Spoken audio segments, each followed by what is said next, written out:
Cool. Hey, everybody. We're just waiting for a couple more people to jump on the stream. So we'll be kicking off in the next sort of 2 or 3 minutes. So grab a tea if you've got a sec, a glass of water, whatever chills you out, and we'll see you in a couple of minutes.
If you're just joining, we're just waiting a couple of minutes. Actually, are we good to go? Producing team, I'm getting the thumbs up. Love it. Okay, so we're going to get started. Welcome everyone to this webinar on realigning your digital strategy. And I wanted to start off today by acknowledging the Bunwurrung and the Wurundjeri people of the Kulin Nations as the traditional owners of the land on which this work was produced. We pay our respects to them for allowing us to live and work on their land and to their elders past, present and future. I'd also like to acknowledge any other traditional owners that are joining us today. Welcome, it's great to have you here. So I'll introduce us first. So my name's Julia Birks. I'm the Associate Strategic Design Director and Capability Specialist at Isobar.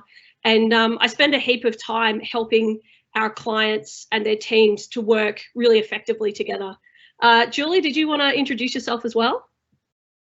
Yep, so I'm Julie. I'm a Business Strategy Director at Isobar. So my focus is on value-driven digital transformation, which basically means helping clients gain competitive advantage through creating and capturing value from all things digital.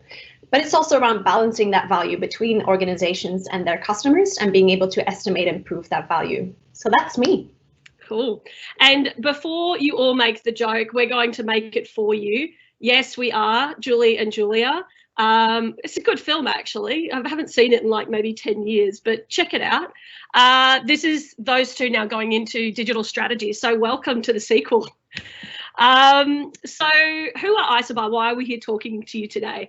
We're a digital agency and we're actually part of a global agency network, but here in Australia and New Zealand, we've got 5 offices across that region. We've got a couple of hundred people that work in different teams across digital capability. And, you know, we transform people, we transform businesses, brands and people's lives through the creative use of digital. And what that really means in a lot of the work we do is that we do experience-led digital transformation. So it's not just about transforming your business, it's about really anchoring you to the needs of your customers. So that's a bit about who we are, where we come from. I'll tell you a little bit about how today's going to work.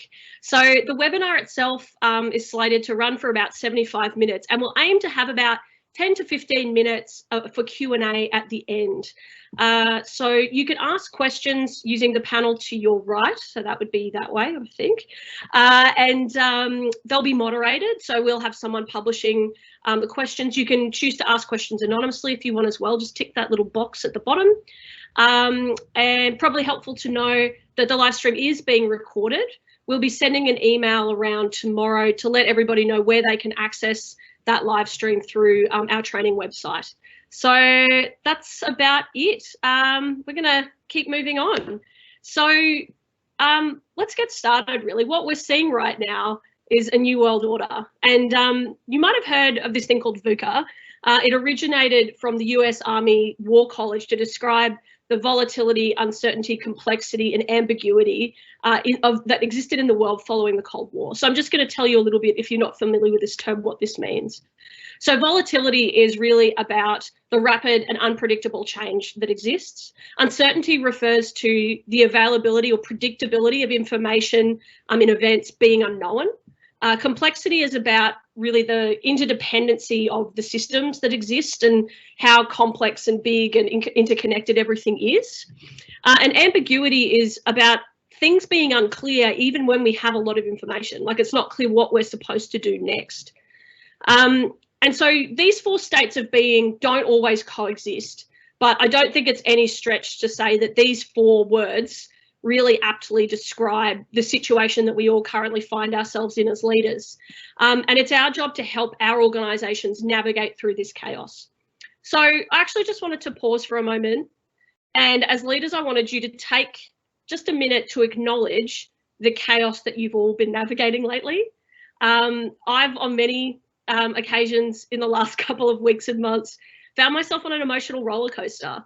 Ranging from sorrow to fear to frustration to anger, disappointment, all sorts of different things. And for many leaders, we've been having to negotiate some really sobering choices and do our best to lead teams through that. So I guess I want you to just take a moment to acknowledge that you faced into that and you're doing your best. And there's more to come and we're going to get through this. But as leaders, we don't always get that little, job well done or stuff like that. So this is us giving that to you. So and the next thing I want you to know is that there is a way to respond to these VUCA situations. So this is called VUCA Prime. It's a framework for addressing the VUCA framework, which is a bit meta, and it describes the responses to each of those four states of being. So in volatility, we need to have clear vision. In uncertainty, we need to really seek to better understand what's going on. In complexity, we need to strive for greater clarity. And in ambiguity, we have to be comfortable with being agile and striving to achieve our vision by courageously trying and learning. So what that means is that there's three things that leaders really need to be doing right now to negotiate this VUCA environment. And we're going to take you through all of these three areas today. And one of those things is they need to be enabling their teams to work really effectively remotely. They need to be understanding what the context is that they're operating in right now, what's changed, and what they need to do to move forward by figuring out a plan of attack.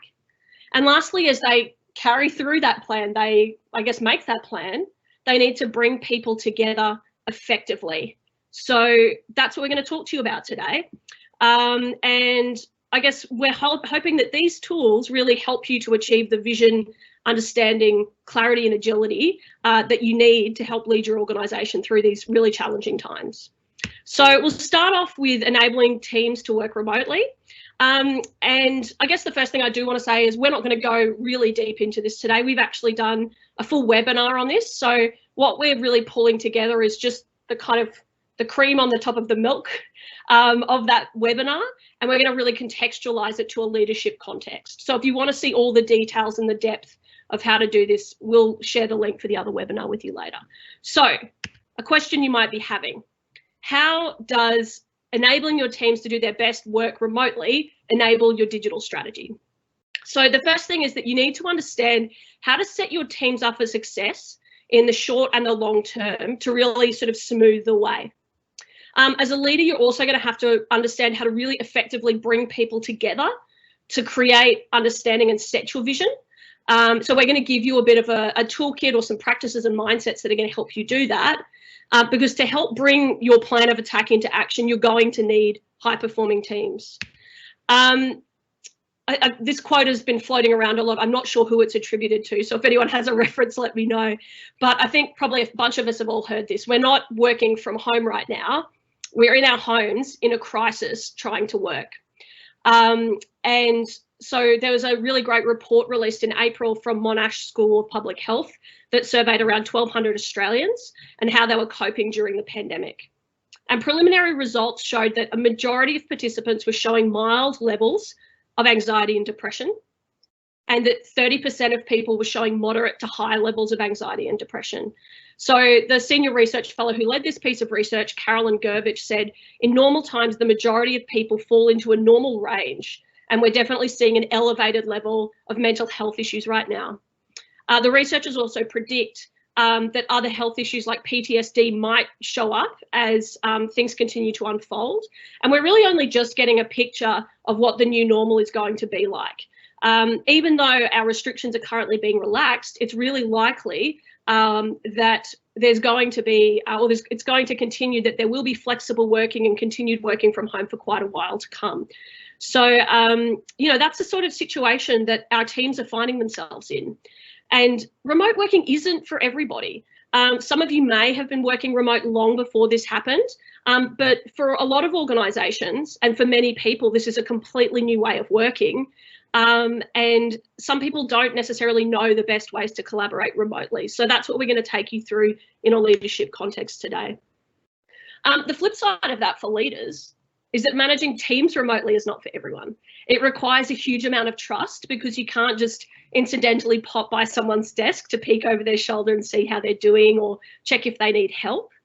It involves balancing a lot of personal flexibility with accountability, and that can be really difficult, especially when we know that lots of our teams are, you know, child rearing now at home whilst they work, or, you know, doing remote education support. Effective communication is really key. So we can't really take a set and forget approach where we just tell people what they're going to do and then leave them to it and expect them to succeed. We really need to be there and support and communicate. And another part of this is that it's difficult to know when someone is struggling or suffering.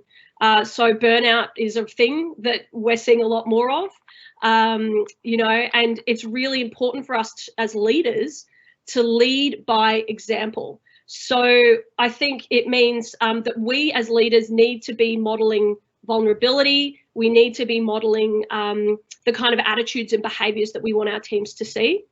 But the great thing about this is it feels really good when you do it successfully. It's like another little skill that you can accrue. So we're going to now talk to you about, well, what does a high-performing team look like? You've probably worked in one of these teams at least once in your career, or you've seen one. It's those teams who just really gel and can get amazing work done in such a short space of time. They riff well off each other. They probably all like and respect one another. They're those teams that finish each other's sentences or sandwiches, depending on if you have a child under the age of 8 that's watched Frozen. We constantly underestimate the value of a good team makeup. And yet when Google a few years ago ran a study called Project Aristotle, they found that actually team makeup is probably the most important thing to being a high-performing team, to achieving great outcomes. So they reviewed about 180 teams to find out what made them high-performing, and they found that these 5 factors, psychological safety, dependability, structure and clarity, meaning of work, and impact of work, are the factors that indicate a high-performing team. So things like dependability, can you rely on each other? Structure and clarity, do we know what's going on? Are roles clearly defined? Meaning of work, does my work actually mean something to me? And impact of work, is my work impacting the broader world? Those things are probably things we're all familiar with, but not everybody may be familiar with this concept of psychological safety, which is really interesting because what we found is that without psychological safety, none of the other things matter. What this report or this research showed was that overall the team's dynamic are more important than the individuals who comprise it. So I'm going to super quickly talk about psychological safety. it's this ability or this situation where you feel comfortable and safe to be your authentic self in the workplace or in your remote teams without fear of negative consequences. So, you know, it's when you can take risks, you can make mistakes and feel like you're not going to be punished for them. Your team has this, I guess, ethos of learning from failure. And it creates an environment where everyone's more likely to share ideas openly, and it leads to better innovation and decision making. And so this applies whether you're in a co-located team or a remote team. And in fact, I'd argue it's more important in a remote team when you don't actually get to physically sit next to each other. So that's what psychological safety is. So how do we create a high-performing team and really create some of these factors, I suppose, that lead us to be in a really good situation to create lots of psychological safety? What we're going to do is we're going to share with you 4 practices that can help you as leaders to really enable your teams to be successful and high-performing. So those 4 things are: you need to be setting clear roles and responsibilities, aligning on tools and communication, building a really healthy remote culture, and focusing on people's well-being. So I'm going to go into each of those in a little more detail now. I'm just going to take a sip of water though. Okay, so setting clear roles and responsibilities. You might already be doing some of these things, which is great, but now is the time where you really want to double down on the clarity of these roles and responsibilities, as it's a lot harder to see where people might be unintentionally heading off track because you can't just incidentally pop by their desk and give them guidance. So the first part of this is that you need to be transparent and make it really, really clear of what people need to be doing and roughly how. Not all the detailed, like micromanaging step-by-step steps, that's what we're talking about. We're talking about being clear about who is responsible for what, how much time people have to work on certain things, and how we can really, I guess, make sure that we're setting up those teams to be clear on, you know, who's responsible for driving certain outcomes. So a way to do this is to really visualize how you'll get work done. So, you know, if you're familiar with tools like Kanban, or, you know, I guess any kind of tools like Miro, Trello, etc., that allow you to visualize what's going on in the team, that's going to really help empower your team to know what they need to be working on at any moment in time. You can build calendars, you can build all sorts of other tools, you know, like high-level process flows that guide how decisions are made, all that kind of thing. But those things that you might have relied on regular meetings through the day to check in on, just visualizing those and bringing those front of mind can really help. So you need to clarify assumptions as well. So nothing drives me more nuts than when you finish a meeting and there's like a vague, so does like everybody know what they're doing? It's not helpful. People need to be really, really clear in a time like this, who's doing what, and that's captured in a place that people can refer to. So, you know, this doesn't mean over documentation. This doesn't mean capturing everything. It just means creating that clarity and making sure that people don't get derailed or duplicate work because 2 people think they're working on the same thing and don't realize. And lastly, you need to remove blockers and be a servant leader. So this is really, really critical. Some leaders unfortunately spend way too much time on their own initiatives and projects and not enough time connecting with their teams and making sure their teams have everything they need to be successful. So the easiest way to do this is to turn up to work every day and ask your team, how can I be of service to you? So we do this at Isobar by having a daily stand-up within our teams and really making sure that we actually deliberately say, who needs help today, and looking for cues where people might be struggling. So this is a thing you can do as a leader that models really great behaviour within your teams and within your leadership group. So the next one is that you need to align on tools and communication. It's likely that a lot has changed in the workspace of how and the tools you use and what you use to get the work done. So now is a great time, if you haven't done it already, to make sure everybody's clear on who's using what to get what done. So the first call out here is to be adaptable. How can you make sure that you're enabling productivity with new tools where it's helpful? I'm not by any means suggesting you should not comply with existing IT policies or anything like that, but where you can use new tools in a responsible way to unlock, new ways of delivering value in these changed times, that's going to be super helpful to your team. Don't think of it as like simply porting the stuff you used to do and the way you used to do it into a digital system. Think about what might need to change in how you work and how your team works to really set them up for success. So to do this means you're going to need to get to know the tools you're using better. And what's fantastic is this is not only a great opportunity for you to extend your practice in the digital realm, but it's also a great opportunity for you to model behaviours of asking for help. It's a really important thing for leaders to do, is to show their teams that sometimes it's okay not to be on top of everything, and that even leaders need to ask for help sometimes. So we already talked about using digital tools like Kanban, processes, etc., to align your teams, but make sure all of those tools are really easily accessible. So rather than having like, say, 10 or 20 links that people need to use that are dispersed all over the place, make a single document, like it's a Google Docs or it's an Office online doc, a 365 doc, that everyone can just access all the links in one place. It's really easy to access. It's little things like that that make it really simple for people to know what they need to be using for what stuff.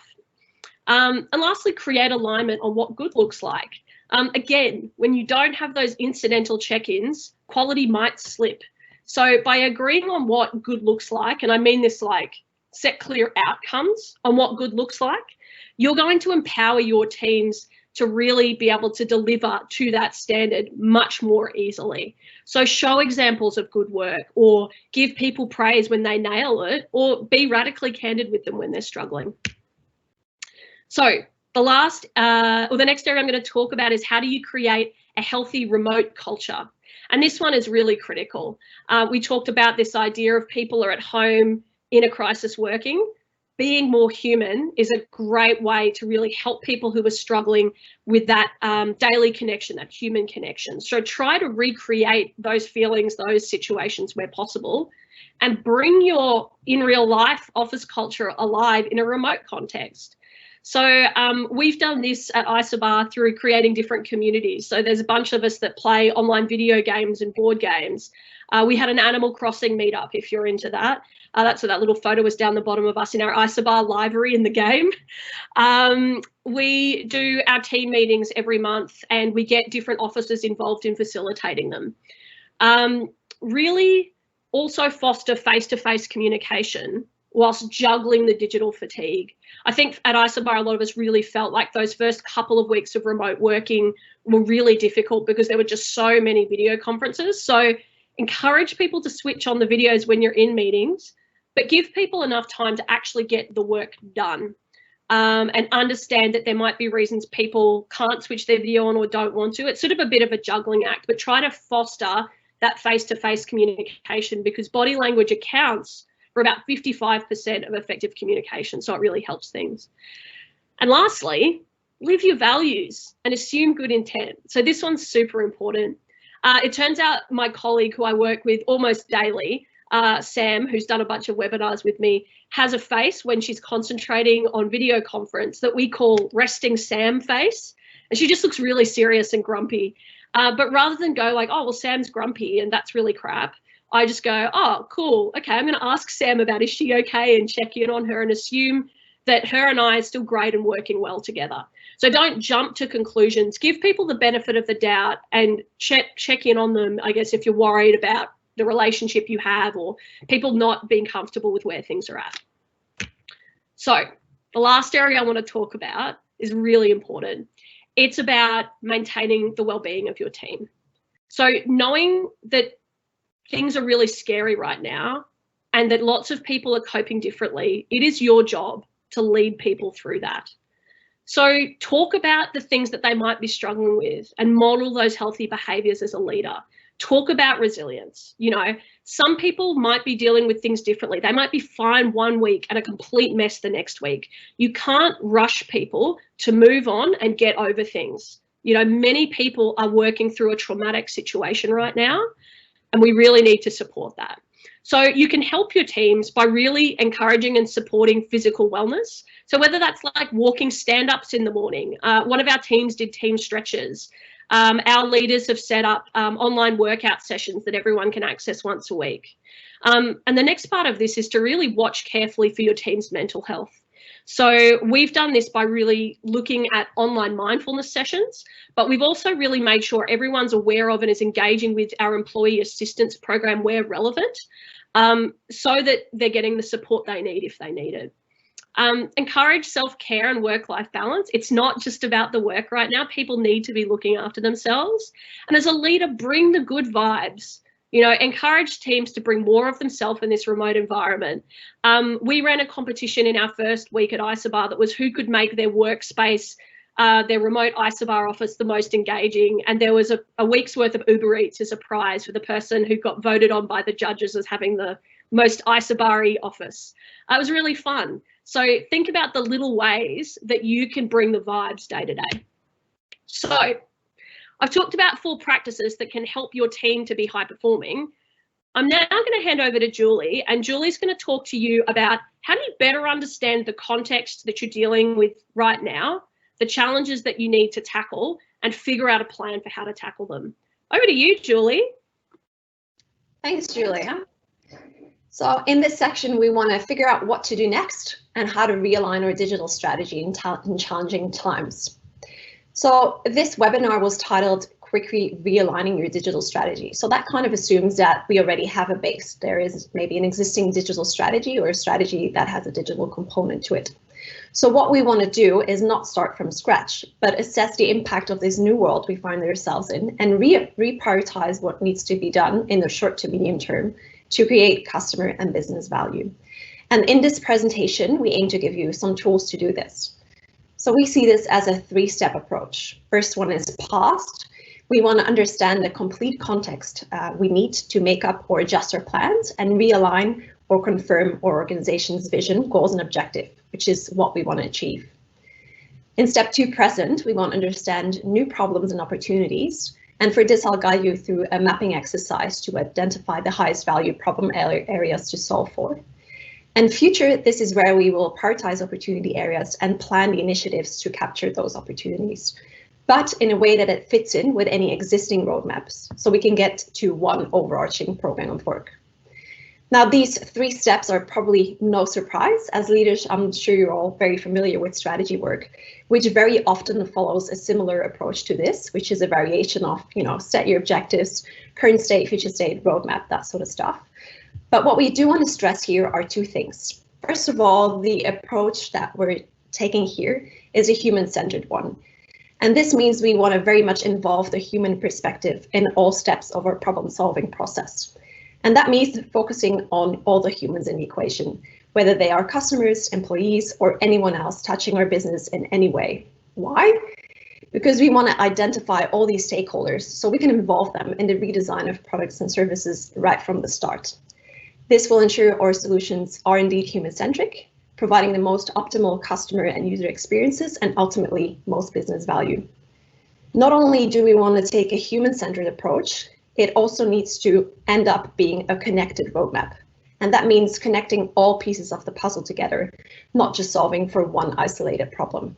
It also means not just solving for the new opportunities we'll come up with, but reconciling this all with the existing strategy so we can move forward everything together. Because the last thing we want is creating some sort of parallel world to the existing one, because all this does is push alignment out to a future date, and that's just not helpful. As said, what we want to end up with is one roadmap that ties everything together into a valuable program of work. We also want it to be actionable, because what we also don't want to end up with is some sort of strategy document that sits on a shelf gathering dust. We all know those, right? We want to end up with well carved out initiatives that are ready to be delivered. Now, at the beginning of this talk, Julia took us through the VUCA and VUCA Prime model, and the framework like the one we're talking you through today, that should help you to contribute to bits and pieces of what VUCA Prime tells us we might need, and that is alignment on our vision, creating understanding of the current context, clarifying what's next, which is our roadmap and initiatives, and practicing agility in a complex situation. Now at Isobar, this 3-step approach or framework, we like to call this a diagnostic session, because you can work your way through this framework in one big chunky workshop. And that's where the quickly realigning your strategy comes in. So that's what I want to take you through today. Its aim is not to be some sort of fancy consulting model nobody can use or understand.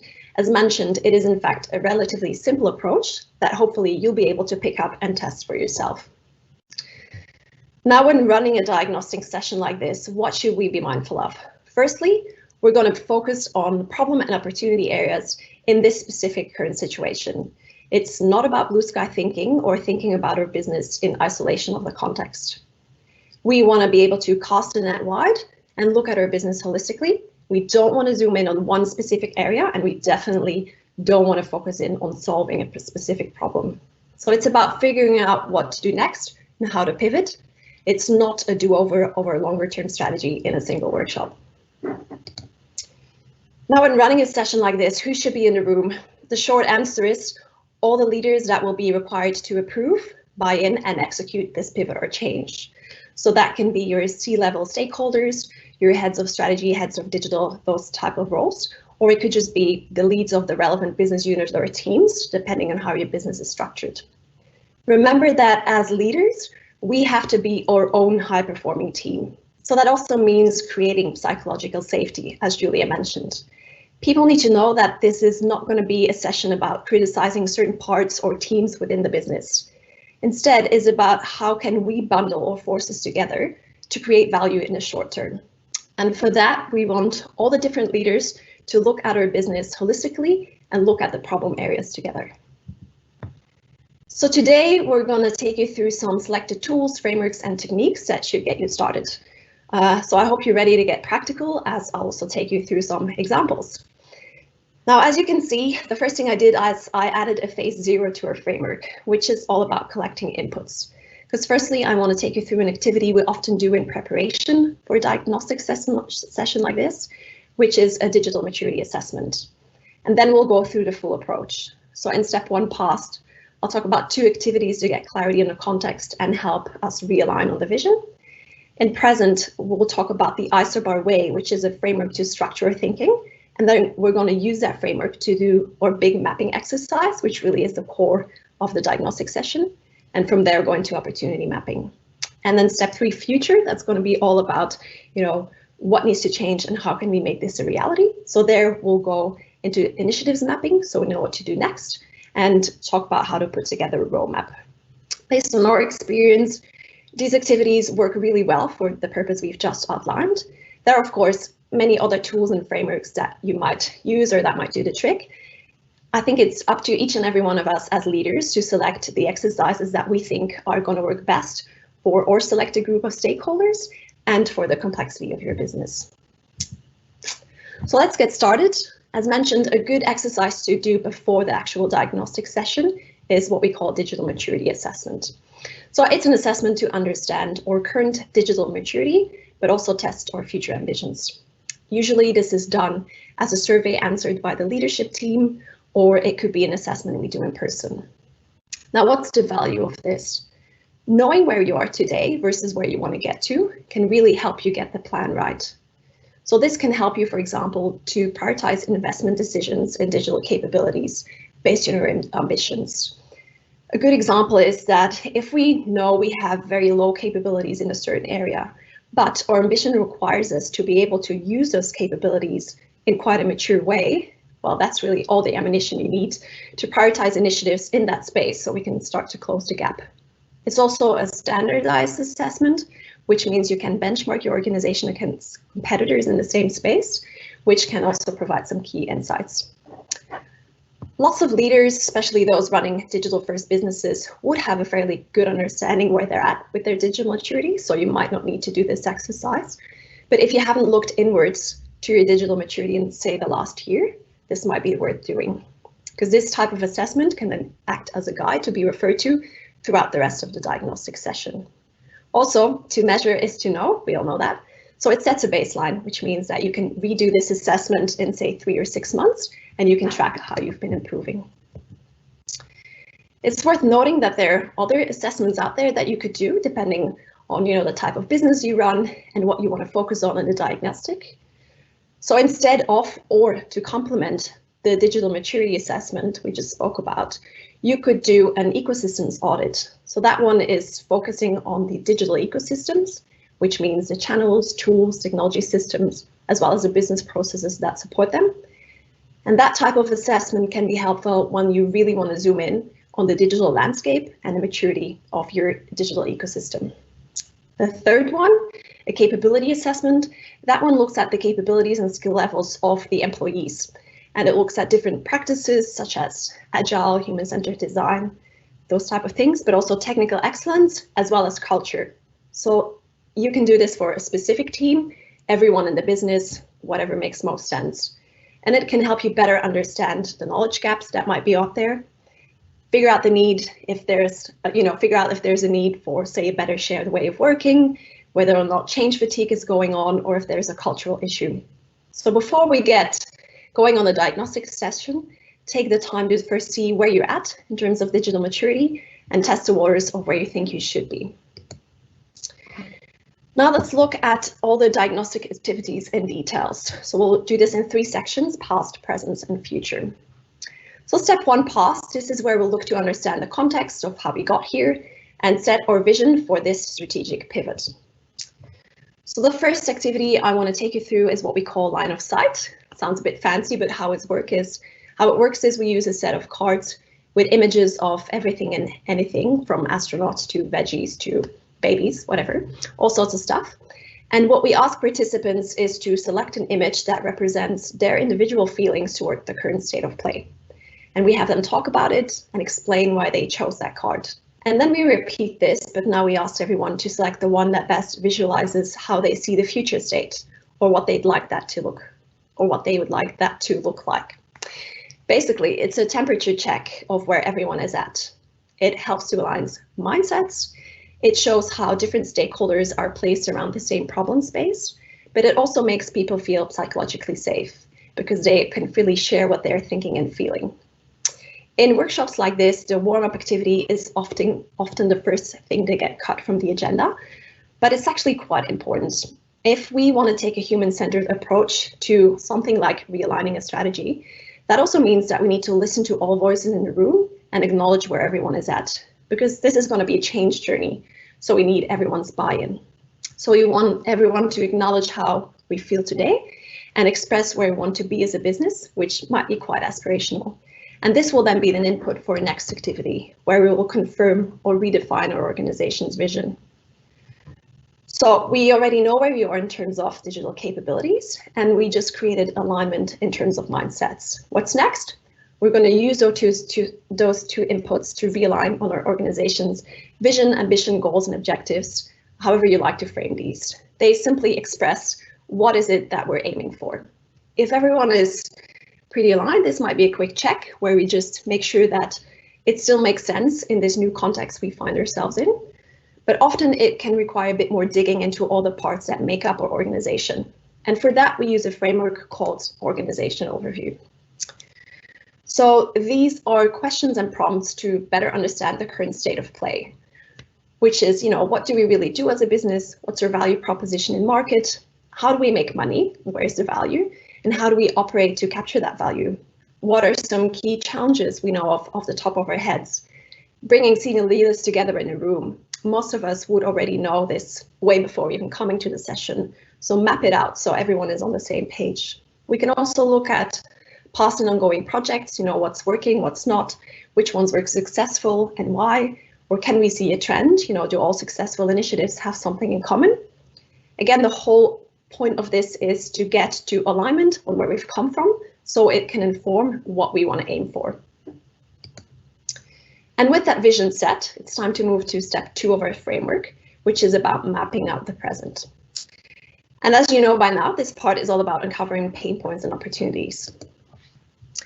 Firstly, we want to make sure that the current state mapping we do is as complete as possible and that we look at our business holistically.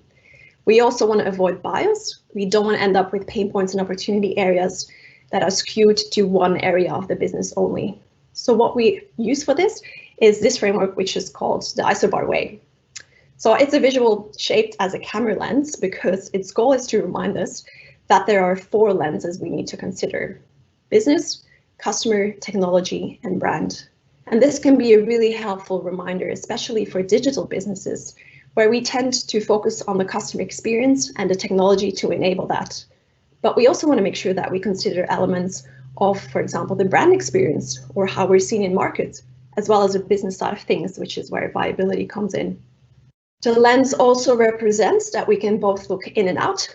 So for a customer, for example, looking in is about understanding our customers. Looking out is about understanding the changing customer expectations in this new world. For brand, looking in is about current brand performance, and looking out is taking into account, new trends that might have emerged during this lockdown. So while doing the next activity, which is the current state mapping, we recommend to have this as a visual somewhere up on the wall or the screen, so you can remind yourself of those 4 lenses. Now let's move on to the meat of the diagnostic, really. This is the big mapping exercise. So the goal here is to map out what the current state looks like across a selected scenario, journey, or value stream. And the whole reason we do this exercise in this way is to connect all parts of the business. So say we choose to map out the acquisition journey for a home loan, the end-to-end journey would start all the way at the beginning with the frontline banker, would move to the credit assessor, all the way to the fulfillment team. If we expand it even further to be a full value stream, we can connect the business units that do research and design the products or services with the people selling it and the ones serving the customer down the track. So connecting the dots like this often helps uncover new pain points or opportunities that otherwise remain hidden or fall between the cracks. So this really is one of the must-have activities. I'd say if after this webinar you want to try out one thing, let it be this one. Now, how do we get started? Step 1, we need to obviously agree on the scenario, journey, or value stream that we want to map. So ideally we pick one that is as broad as possible, or it could be the journey that is most common for customers to go through, or whatever you see as the core value stream of your organization. Number 2, we're going to define the stages. So these are the ones at the top. So on the right, the example has discover, consider, buy. That's a pretty standard, these are pretty standard journey stages, but think about what the specific stages are for your selected scenario and map these out. Next, we're gonna write down the customer value proposition for each stage, which is that first swim lane. So this will help to better understand the stages, figure out why they're different, and how to know what activity sits in which stage. So basically, so we're clear about the cutoff point where you move from one stage to the next. And then step 4 is identifying the relevant swim lanes. This often requires a bit of thinking, but usually we would include the obvious swim lanes such as, customer experience, customer touch points, could split this up between digital and in person, the employee experience, and then the employee tools and systems they use.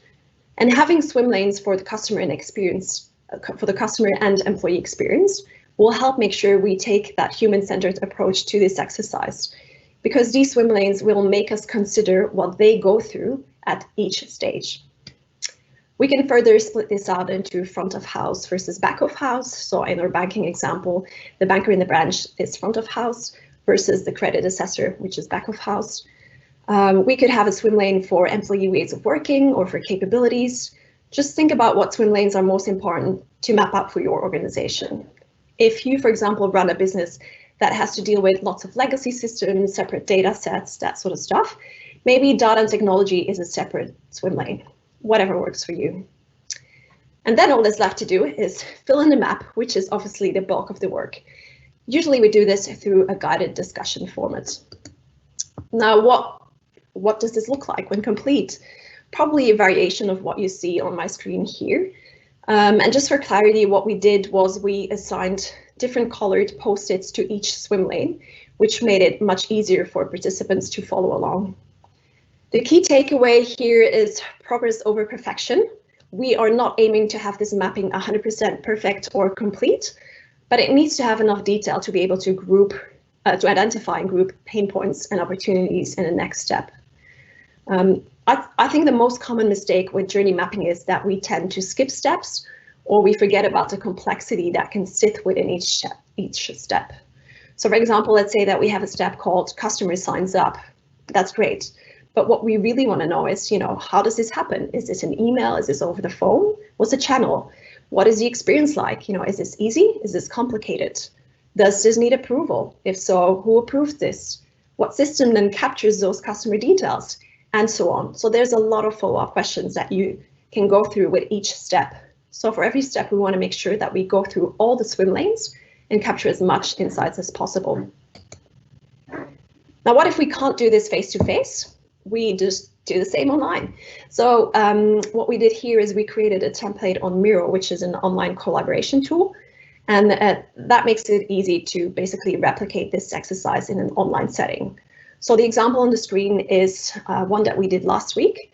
Julia will take you through how to facilitate this in the third part of our webinar, but roughly you'd follow the same steps, only you're using digital post-its instead of paper ones. Now, because this is quite a complex exercise, Julie and I decided to create a mock business, and we will run you through how to do this exercise using a hypothetical scenario. Obviously, this is going to be hugely simplified, but we hope it shows you a bit better how to use this tool. So the business that Julie and I launched is called JJ Hi-Fi. Very cool. We sell all sorts of electronics. We sell laptops, Wi-Fi modems, coffee machines, you name it. And the scenario we've chosen to map out is a customer buying a digital piano, so a keyboard. A bit of background, our business in current state. Most customers come to the store because they really want to test and touch and feel the instrument. They want to hear the sound. So because of that, the online purchasing experience, it's pretty basic. It just hasn't been a focus for a business. It works, but it's basic. Now, our reason for realigning our digital strategy, or why we think we need a pivot, is that because of COVID-19, customers are no longer allowed to touch the products in store. So they can't do that extensive testing they're used to.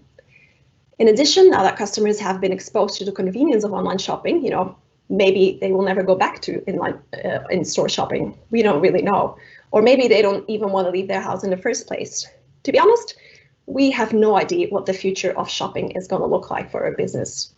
So the key question for us is, how do we future-proof the customer experience that we want to deliver? So our scenario for the digital strategy pivot is that we're going to focus on creating an amazing customer experience when purchasing a high-value product online. And our number one goal to focus on is going to be increasing the online conversion rate. So with all that in mind, we invited all the leaders to in our business, and we sat across the table. Actually, we didn't. We did this remotely. And what we did was mapped out the standard purchasing journey you see on the screen.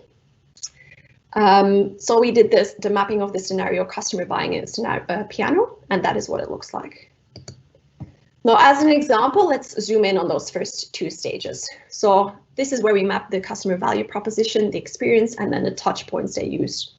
It turns out the digital part of the journey really is just using the website to look at opening hours, because in the end, as mentioned, most customers shop in store, not online. In the engage stage, it became pretty clear that the key value proposition of our business really is that they can try out the products before buying. Now that we have the basic steps mapped out, which is the current state, let's look at pain points and opportunities. Now, mapping pain points and opportunities, that's usually pretty straightforward because we know what's not working in the current state. But when doing this mapping, we want to think about this new context we find ourselves in, which is a world where customers won't be coming to store. So what pain points and opportunities does that bring? Again, looking at the engage stage, a pain point would be the fact that now customers can't test products. On the flip side, an opportunity might be to somehow, in some way, make it possible for customers to try the product online, whatever that might look like. Looking at the employee experience and the tools they use, what we see is that stock management really is a big part of their day job. And that it is not always that straightforward, which is on the next slide. Not sure if you're following. Yep. So stock management, bit of a tickle. It requires lots of training. It takes up lots of their time, and it makes it hard to, at the same time, focus on providing a good customer experience. That's the current state. But when we do the pain points, what we discover is that a key one is that stock levels of the store are not in sync with what is being sold online. And that's really an issue because the store serves as warehouses for the online sales. Now, before, there were hardly any online sales, but what if suddenly most of it is going to become online sale?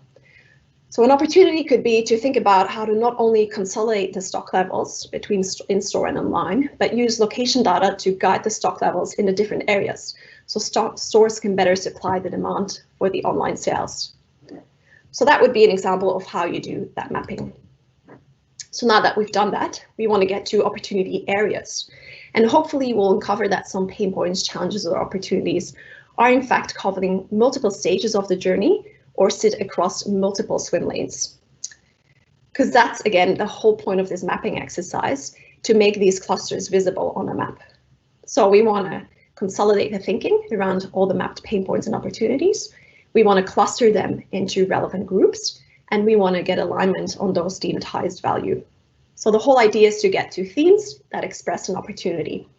And I know this sounds super simple, and I'm sure everyone has done this a million times, but the trick is to get to the right level, especially when facilitating an exercise like this remotely. We want the opportunity areas to be broad enough to capture the full scale of the problem, but specific enough so we can come up with initiatives for solving them in the next step. So if we go back to our JJ Hi-Fi example, sounds so cool.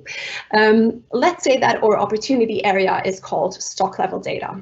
That's probably a bit too broad, because that could literally mean anything and everything. And everyone in the session probably knew there was an issue with stock management before even showing up, so that's not really helpful. Let's say we call it connect the stock management system to the analytics engine. That's probably too detailed and probably only one part of the puzzle.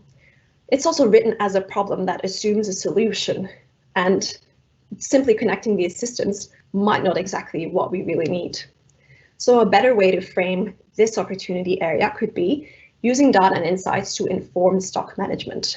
So yes, it's about stock level data, and it's probably going to involve connecting systems in one way or another. But most importantly, this opportunity area expresses an opportunity to capture value, which is having a better informed stock management practice.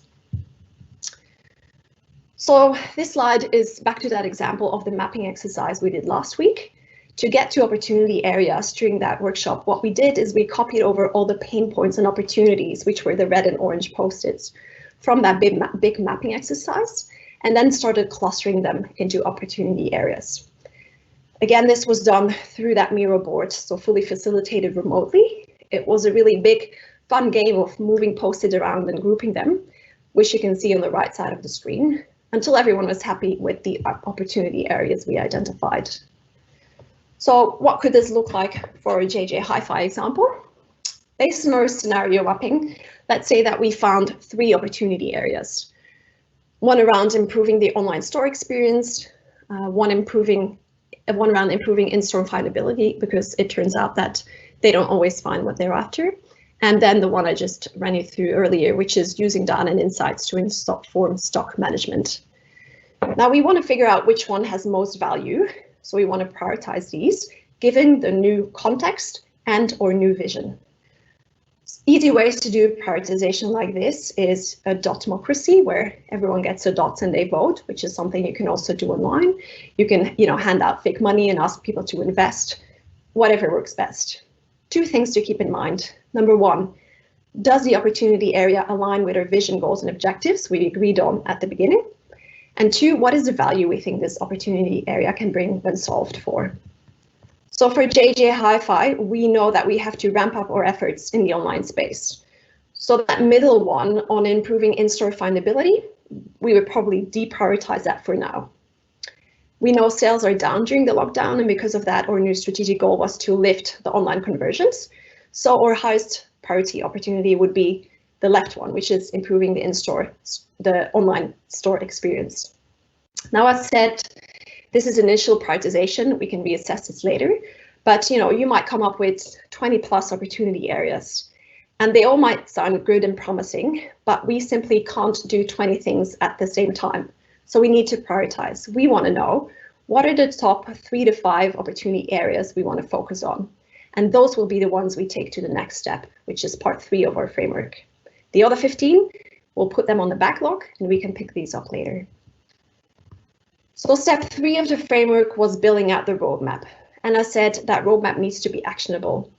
Therefore, simply putting the opportunity areas on a roadmap, that's not helpful, because what we want to get to is initiatives in a specified order that are ready to be executed. However, we don't always get to this third step in the diagnostic session itself, and that's okay. It's a lot to go through, it's a lot to think about. Participants might need some time to let it settle and reset their brains. So this really is a very logical breakpoint. So getting from opportunity areas to the initiatives and a roadmap, which is between step 2 and 3, this is where you can split this session in two, and you can take the next part in a follow-up session. What's handy about that is that you can use the time in between the two sessions to do a bit of preparation work, because our next activity, which is initiative mapping, sometimes that requires quite a lot of work. But for now, let's just carry on and move on to the initiative mapping exercise. So what we want to do here is take those 3 to 5 highest priority opportunity areas and turn them into actionable initiatives. Note that this isn't necessarily a one-on-one mapping, it's not even a one-to-many mapping. A one opportunity area can split out into multiple initiatives, but at the same time, one initiative, for example, an initiative around customer research, can address multiple opportunity areas. So that's what I mean with that many-to-many mapping. Now, with initiative mapping, it sometimes can be hard to get to the right level of detail. So what I find quite helpful is to try to think about this as having to write mini briefs. So the initiatives should be detailed enough for someone to pick it up and get cracking, but it shouldn't be prescribing the exact solution, because the initiative might be about figuring out the solution. So we don't want to assume a solution in the brief. A useful framework to help with this is an initiative canvas, and I've made an example on the right there. So you can make this as simple, as complex, or complex as you want, depending on how much detail you want to capture. But some key items to capture on there obviously is, the title and what it's about, what are the objectives, tasks, and what are the outputs at the end of each initiative. And this is where you want to make sure that the initiatives are indeed bringing us closer to what we set out to achieve. On the right side, we have the estimated value, so that can be direct revenue increase or cost savings, or it could be neither of those, because sometimes an initiative is simply required as a prerequisite for something else. We often call these foundational initiatives. So keep in mind that not all initiatives will generate direct value by themselves, and that's important because we might need that later for prioritization. We can map out the estimated effort, time and investment, and a resourcing plan with a key point, assign an owner to each initiative. If we have all that, that really is a brief that someone can take up and execute. So that's kind of the level we want to get at. Now back to our JJ Hi-Fi example. When we prioritize the opportunity spaces, this one came out on top. So it was improving the online store or the online shopping experience. Let's use that green box as an example. Offering the ability to somehow try a product online. That really looks like something worth investigating. But what we don't know is, do customers want this? If so, what's the best way to do it? How should we design this experience? How do we build it? And say we all make this a reality, how are we going to make this known to our customers? So what's our go-to-market with this experience? So these things I just listed, they're all tasks that need to be completed in a certain order. And for this, we created 2 initiatives. The first one is a discovery initiative, where we want to figure out the customer needs, what the solution could look like, and what the minimal viable product would be. And then the second one is a delivery initiative, where we will actually build it and deliver it to market. So the reason why we split this out in 2 separate initiatives, and we didn't pull all these tasks into one big ticket, is because there's kind of a logical go, no go moment in between initiative 1 and 2. It's a decision point where we could say, what, based on our discovery work, customers don't want it, or it would be too expensive to build, or it wouldn't make sense for any other reason. So we don't do the delivery. And instead, we'll just move on to a next activity from another opportunity area, for example. So now, assuming we have identified all the initiatives required to investigate and deliver on our opportunity areas, how do we fill in that roadmap? So this is where prioritization of initiative comes in, and this time it's going to be a proper prioritization. So first we need to define the criteria for prioritization. So this could be value versus effort or value versus complexity, which are 2 very common 2x2 matrices. We could include things like team capacity, because the teams that would be delivering it obviously can't do everything at the same time. And we also need to think about those foundational initiatives, because if we map them on value versus effort, they might not actually have any value. So many ways to go about this. Number 2, think back about the goals and objectives for this strategic pivot. So which initiatives help us get there the quickest? And this is where the initiative canvas is really helpful, because we just listed the expected outcomes of every initiative. So all we need to do is map those outcomes to our goals and objectives to make sure that our roadmap indeed connects back to our strategy and helps enable the right outcomes. And number 3, and this often gets forgotten, is to take into account the initiatives on our original or longer term digital roadmap. It's not because we make this pivot that suddenly all those other initiatives become irrelevant. However, most likely they will need to be reprioritized. If you remember at the beginning, I mentioned we don't want to create 2 parallel worlds. That's exactly what this one is about. So we want to make sure that we end up with one overarching program of work to guide us through this pivot, but also in the future. Now, the actual prioritization exercise, that can be quite hard. There's so many things to take into account. But the good news is that at this point, we have all the inputs we could ever wish for. We know what we're trying to achieve. We understand the changes to the context. We understand our current digital capabilities, where we're strong and where we need more work. We know the opportunity areas we want to focus on. We know what initiatives are required to capture those opportunities, and we know the outcomes, estimated value, and effort of those opportunities. So now it's up to us to do the prioritization. And again, you can go simple or detailed with this. A low-fi version could be another democracy voting, but this time you vote on the initiative canvases. A bit more rigor would be doing a 2x2, like that value versus effort diagram. Or you can go for a more robust approach, which is building out a prioritization framework in Excel, for example, where we assign points for how good an initiative scores on each prioritization criteria we defined. And then the one with the highest score, that's the one we do first. Again, many ways to go about this. It's worth noting, though, that there is not a single prioritization framework that is ever going to get it 100% right. And I'm sure you know this, but sometimes the best overlay of all of this is a bit of common sense. So use the approach that you chose, but then make sure that it actually makes sense. One of the questions we got up front for this webinar was someone asking about, are there any shortcuts to take when moving an organization to a digital service provision? And I'd say to that, there aren't really any shortcuts, but what we do have is good prioritization practices. As long as we can focus our energy on the most valuable tasks to be done, we'll be able to move at speed and create value. Almost at the end, now that we have our prioritization, we can start to fill in the roadmap. So what should be on the roadmap? Obviously, all the initiatives, and they should be mapped out in terms of estimated effort over time. So how long will this take us? A key point to mention here is be realistic. There's nothing worse than having a roadmap where you constantly run out of time or feel like you're not hitting the deadlines. So a pro tip to avoid this is to take into account the maturity of teams delivering the work. Sometimes a team might need a bit of extra time, and that's okay, but let's just make sure that we account for it so we can support them in the best way possible. The bulk of the detail on what to do and how the initiative works obviously lives on that initiative canvas, so you shouldn't necessarily repeat it on the roadmap, but it might be worth putting things like the initiative owner on there, which creates a sense of ownership and visibility on what everyone is working on.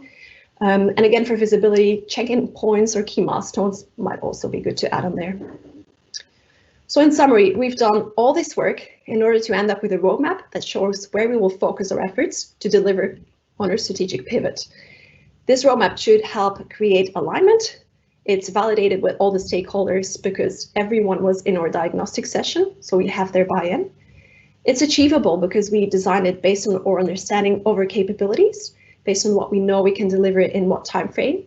And so we've set attainable milestones.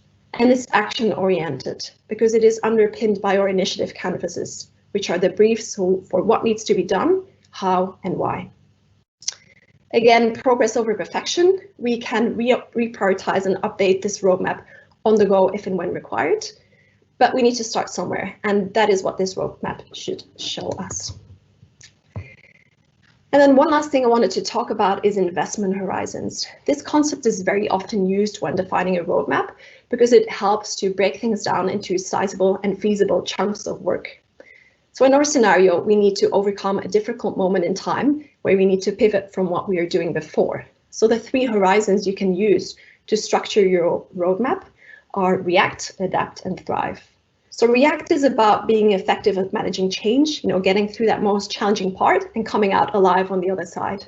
Adapt is learning from that whole experience and using those learnings to continue to experiment, maybe start doing things differently now that we know it works, now that we know they work, and establish successful processes and engagements that work. And thrive is about not only do we want to bounce back and apply those learnings, we want to ensure that we're forward thinking and that we're striving to be the best organization we can be. So these are the 3 maturity horizons, so to speak. Reflecting on this, and for the last time going back to our JJ Hi-Fi example, the React bucket, this is where the initiatives would sit that fix major obstructions in the online buying experience, or any other initiatives that focuses on increasing the online conversion rate, because that was our initial key goal for the strategic pivot. Adapt would be about setting up a continuous improvement initiative for making that experience better on the go and making sure we're actually building a sustainable online shopping experience, because that might be the new normal. In Thrive, we would incorporate aspects of the offline experience into our online experience. So this is where we could build that solution to somehow allow customers to try the product online. So this is really where we want to think outside the box and think about what else could we be doing to further enhance our customer experience. So that was our framework, lots of content, lots of tools. We got there in the end. I hope this was a good overview of how to run a diagnostic session, what to focus on, and how this approach works. So doing the required preparation with, for example, a maturity assessment, understanding the context and aligning on your vision, mapping out the key opportunity areas to focus on, and then putting together a connected and actionable roadmap to help get you there. So now that we're understanding this framework for realigning your digital strategy, the question is, how do we do this effectively? And to better understand this, Julia is going to talk us through how to facilitate sessions like this remotely and how to effectively bring people together to drive change. Cool. So thanks, Julie. I'm glad to see that some people are already getting value out of what we've been sharing so far. So keep the questions coming. We'll get to them at the end. We're on the home stretch now. So Julie's just taken you through this terrific arsenal of tools to help you recontextualize and realign your strategy. But to work through those tools, you're going to need to be able to bring all your leaders together on the journey so that you can create strong alignment and react as a whole to the current challenges you're all facing. And to be able to do that, you're going to need to know how to facilitate remotely like a boss. So we've already done a really detailed webinar on this topic that goes into all the details of how to facilitate remotely. So again, this is just going to be a super light touch contextualized to your role as a leader. So let's get into it. The first thing to know is that facilitation is hard. And it's even harder and more exhausting when you're not in the same room as people. We've done heaps of these workshops and all of our facilitators attest to this. This diagnostic workshop is a really important workshop that you're needing to facilitate. So you need to take the time to prepare effectively so that you can get the most out of all those smart brains that you're going to have in the room. And the first thing to know on that is that facilitation is a political act. This concept was shared with me by an amazing colleague and one of the best facilitators in this country, Lena Patel. And as a leader and facilitator, it's you who determine the voices that get amplified and which voices get diminished. It's your job to create space where everyone can contribute equally and openly. So extroverts like me, we love to talk. As a leader, it's up to you to cut through that and say, hang on, Julia, I'd actually really love to hear what this other person has to say on the topic. As a facilitator, there's a lot of other stuff you're going to need to do. So we're going to share with you a few mindsets and practices that will help you on your way. So there's 4 we're going to share with you. The first one is having a growth mindset. The second one is building your sessions based on outcomes. The third one is creating a facilitation framework to deliver it. And the fourth one is to be human. So some similar themes, but there's going to be some different content in here. So first up, having a growth mindset. you're going to need to analyze and adapt your behaviors. So take a moment to inspect on the kind of facilitator that you've been in the past. Have you made sure everyone's voice has been heard? Have you been able to effectively and kindly shut down that guy that keeps interrupting everyone? This sort of stuff is becoming more amplified in remote working. So now's the time to challenge yourself and step up. Try new things with that progress over perfection mindset that we've been talking about. Push yourself out of your comfort zone to try new tools. We are using Miro and Zoom as our preferred combo for workshops, as at the moment, Zoom has some features that tools like Teams doesn't have. But really pick the tool that you think is going to work best to deliver on your outcomes. Don't make assumptions about anything. So the tools, the digital confidence, the access people have to workspaces, the physical environments they're working in, so whether they have one screen or multiple screens, their connection quality, or their ability to work online. Double check and ask your participants that they have everything they need to make sure that you've covered all your bases. And of course, whilst you're adopting a growth mindset, you want to make sure other people are too. So model the behaviors that you want to see. Be the change that you want to see.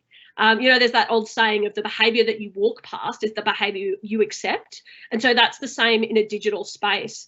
The more we can praise good behavior and call out behavior where we need to sort of adjust and adapt, the better we're going to be as we move forward. So model that psychological safety that we spoke earlier and demonstrate vulnerability and growth as valuable skills. The next thing I want to talk to you about is focusing on outcomes. So Julie's talked about this a lot, but this is like the #1 facilitation tip I always give to our new facilitators at Isobar. Always design everything based on outcomes. Be clear on what you're trying to achieve at each stage of the workshop, but also at the end of the overarching workshop. Think about your audience and be deliberate about who's in the room with that in mind, and make sure you invite diversity of thought, experience, personality, practice, all sorts of stuff. You don't just want people that all agree with each other. You want a bit of disagreement in a healthy and psychologically safe way. Prep people and get them to think about what kind of mindset you want them to be in, and what value each of them are going to bring and are hopefully expected to bring. So match the tools to the task. Don't overcomplicate things. I heard of a colleague who wanted to run workshops with VR, and it just made my jaw drop. There's so many tech support issues with that I can't even begin to describe. So keep it simple, focus on the outcomes, and think about how you can make everything really accessible to people. And prepare people in advance. So let them know what they're going to need to be on point. So that's lots of water, snacks, headphones if they need it. Make sure that they know there's going to be breaks and how long they're going to be. Also keep in mind that some people need extra time to think and consider.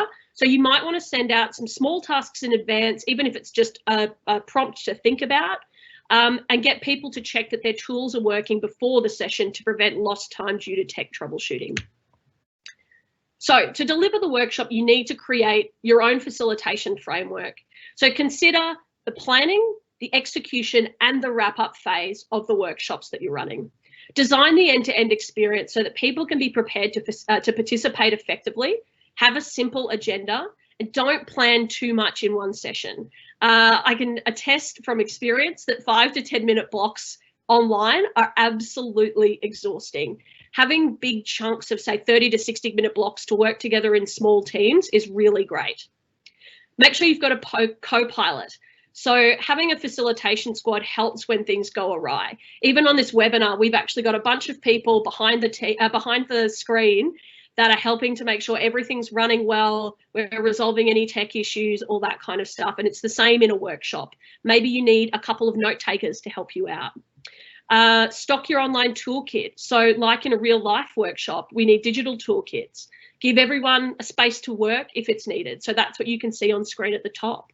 Have tools that can help people to let them know when their time is up, whether that's a timer feature or a big obnoxious sign that you can move in front of their workspace. And figure out how you're going to communicate through back channels. So, you know, it can be a bit distracting sometimes if you need to adjust on the voice chat. So have a Slack or a messaging window open that you and your facilitation team can use. And lastly, do a test run. You need to iron out the challenges in advance and have a plan B in case things go wrong. I've been in a workshop where we spent the first 30 minutes just trying to get the projector working in real life. It's the same thing working remotely. So get it right, plan and test. So tips for facilitating this diagnostic specifically. There's a few things to keep in mind. As Julie mentioned, this is a really, really big exercise, and there's a couple of approaches that you can take for facilitating it. So the first approach is that you can make the whole process fully facilitated. So you have a primary facilitator who has some co-facilitators, and those co-facilitators listen in and capture everything while the participants watch. The other approach you can take is a participatory workshop. So that's where everyone is co-creating the map at once and writing post-its at the same time. And how to decide between these really depends on the group size, the digital maturity, and any other considerations you might have. So it's not a one size fits all. And as Julie said, it's a big session, so you won't always get through it in one session. You might actually have to do it over a period of sessions. For some, this diagnostic is a 2-hour session and it's fine. For others, it might be a series of half-day workshops. Again, think about the digital maturity, the group size, and other considerations. And know that this workshop that we run, I mean, we rarely get through all of it in one session. And that's a good thing, because it means we're getting into all the right amounts of detail to really make sure that we're getting to the nuts and bolts of the challenges. So don't worry if you don't get it all done. You can always give people homework. And lastly, be kind to yourself. Progress over perfection. We've said it about 50 times during this workshop, but perfect is the enemy of done with this stuff. You're learning too. You don't always get to the end. Some of it might be rushed. This is really common and it's okay. But even just doing this little bit of work is going to be valuable and give greater clarity and understanding to your organisation. So remember, if in doubt, you can always give people homework. So that's it. I'm going to recap that. So number one, to facilitate effectively, you need to have a growth mindset and be willing to adjust how you've done things in the past. Build your sessions based on outcomes and always make sure everyone in the workshop is clear on those outcomes. Create a facilitation framework and really think about how you're going to get the most value out of these diagnostic sessions. And lastly, be human. Really help people on this journey. So we've talked about how to facilitate. We've talked about the diagnostic. We've talked about how to set up your teams to be high performing remotely. Now is the time for you to make this stuff happen. At the start of the workshop, we talked about these 3 things that leaders need to be doing right now. Number 1 is enabling their teams to work remotely. Number 2, to figure out the plan of attack. And number 3, to bring people together effectively. It is super easy to get overwhelmed right now. So what I encourage you to do as a leader is to think about what one thing you are going to do across each of these, I guess, tasks to get the ball rolling. Is it simply booking a time to run the first session? Is it getting the right people involved to support you? Is it encouraging your leaders to check in on your team's wellness and ensure they have everything they need? Or is it getting your leaders to watch this webinar or one of our other ones? You don't have to do this alone, but you do need to get these things done. So you've got this. Think about what the first next step is. If you want more of the goodness that we've shared today, we've already done 2 webinars, one on high-performing remote teams and one on facilitating workshops remotely.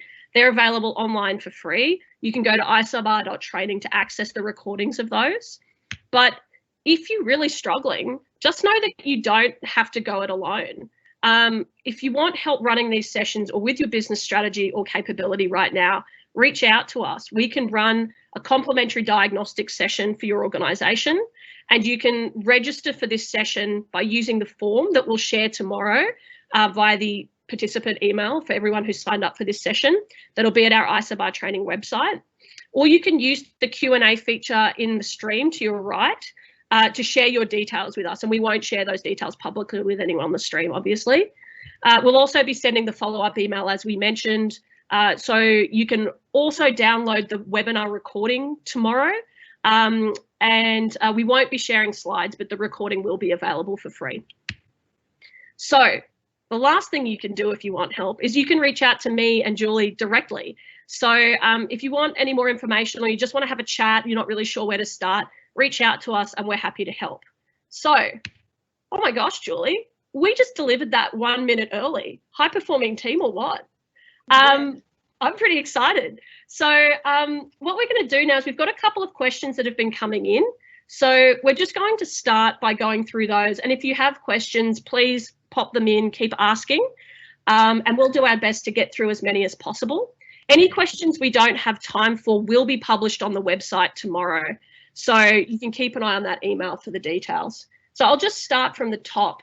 Dan Young has asked, do you think that the remote moniker is helpful or negative reinforcement, or that it feels like an analog view of modern work? And thanks for posting this, Dan. I did a little bit of thinking about this whilst Julia was talking. And I think what you're saying is that, like, the fact that we're calling it remote working, does it sort of give it the wrong message? Does it make it feel like we're all disconnected from each other? And look, it's an interesting call out. I personally try not to get too worried about semantics with that sort of thing. And I guess I'm more focused on the doing and the supporting and the enabling.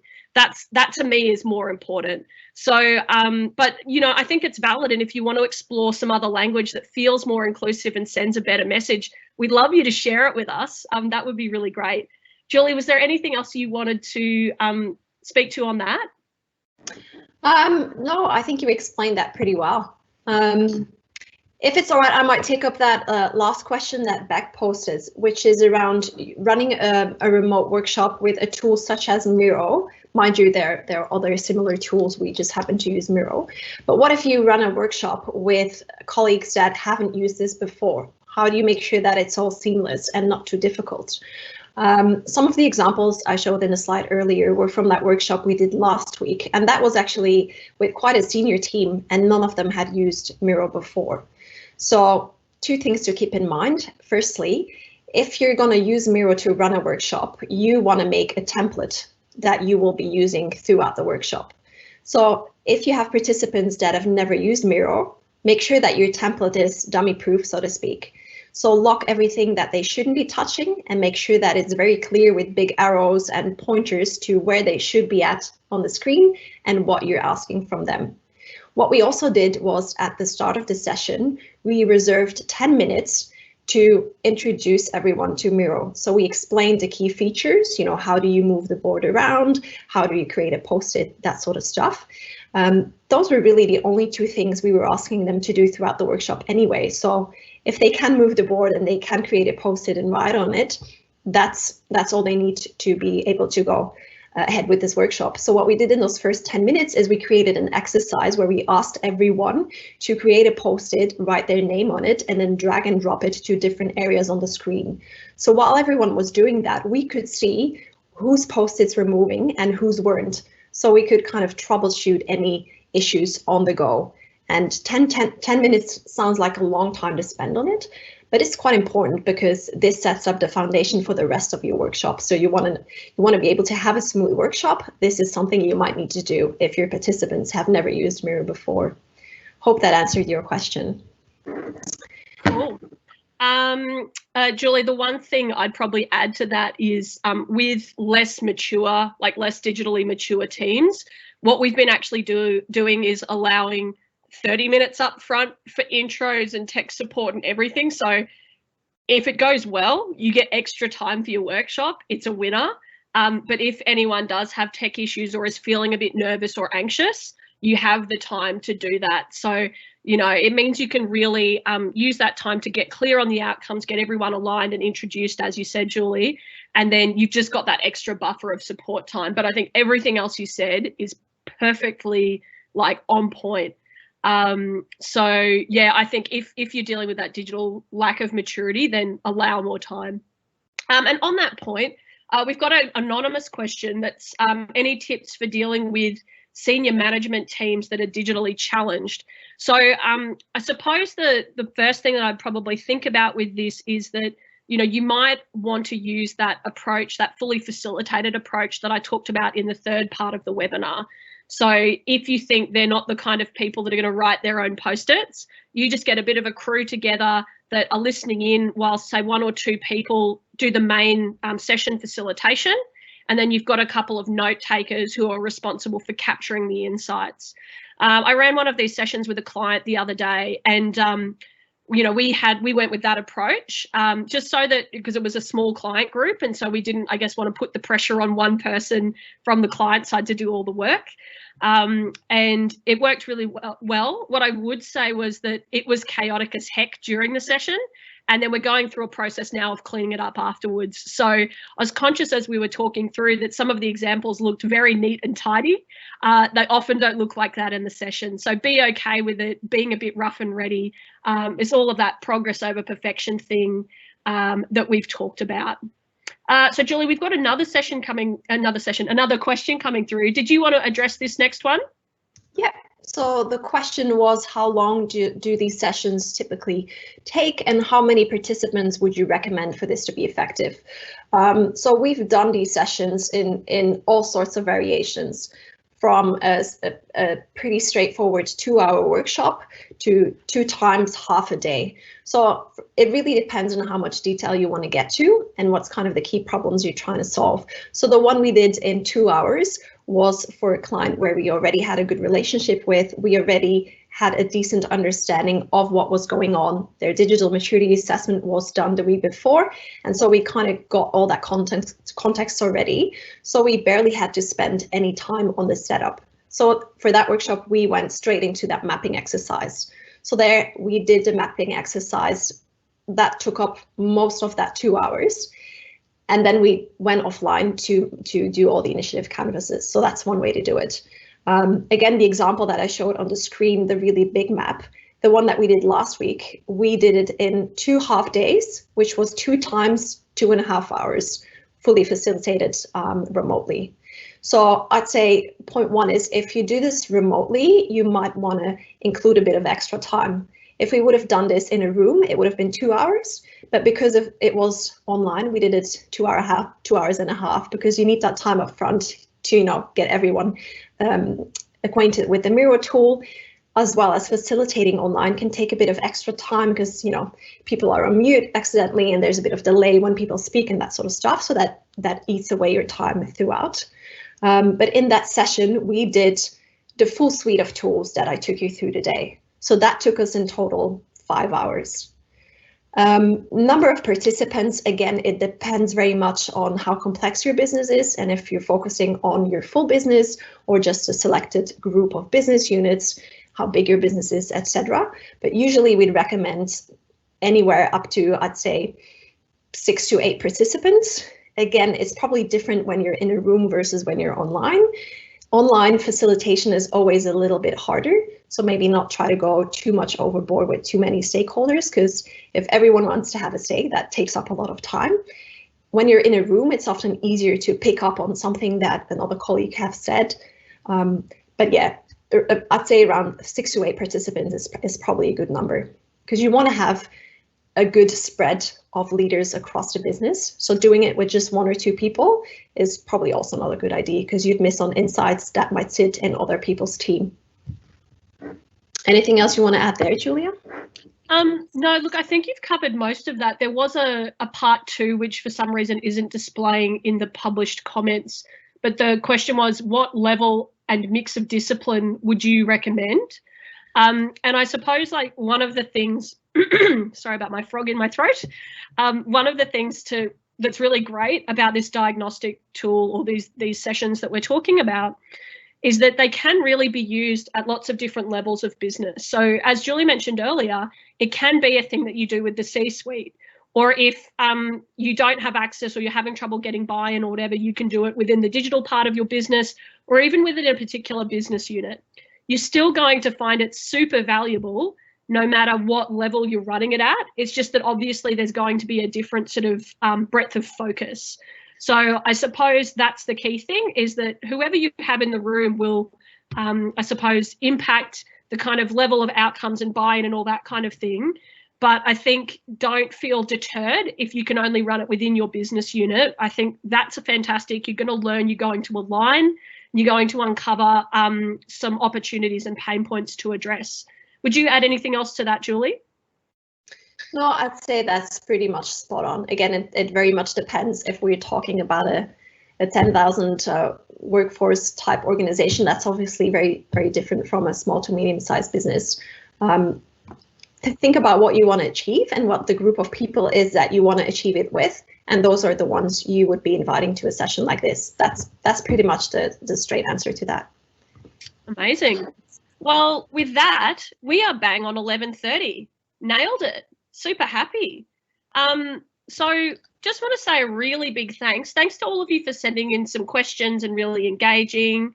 Oh, should we get this one last one? Let's do this one last one that came through, actually. In my meetings, there's usually a lot of time spent talking with many opinions. How can you make sure you define the most valuable opportunities and not just end up with 10,000 ideas? Such a great one. I mean, so firstly, come back to some of those facilitator tips that we talked about, and really make sure you're getting opinions from everyone.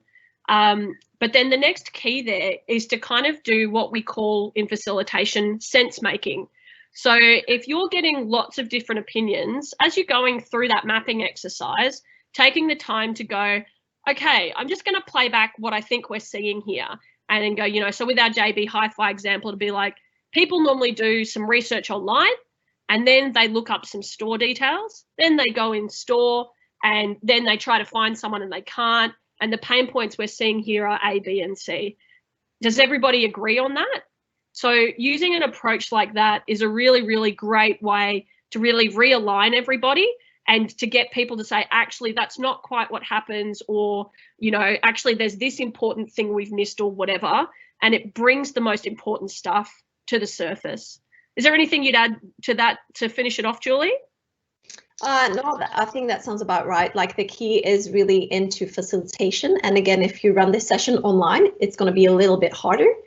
What we've tried and works pretty well is that on Miro, you can create kind of a little whiteboard for everyone. So you make little separate spaces with everyone's name on, and they can write on their own post-its and they can put down whatever they think needs to be there, so that at least you have everyone's ideas and opinions captured. It doesn't mean that everything's going to be valid, but at least you've captured all the outputs, and then whoever is doing the synth after the workshop can go through and filter out what is relevant and connects, or what is kind of a side note and it's captured, but we're not going to continue with it. Cool. Nailed it, Julie. So there we go. We'll wrap up now. Massive thanks for your engagement, for asking lots of really excellent questions. If you have any questions, email them through to us on the details that we'll share. You'll get an email from us tomorrow with all the different things that the different links and bits and pieces that we spoke about today. But good luck. That's our kind of parting words are good luck with realigning your digital strategy. And if you need help, just reach out. Have a great day. Thanks so much. Thanks, everyone.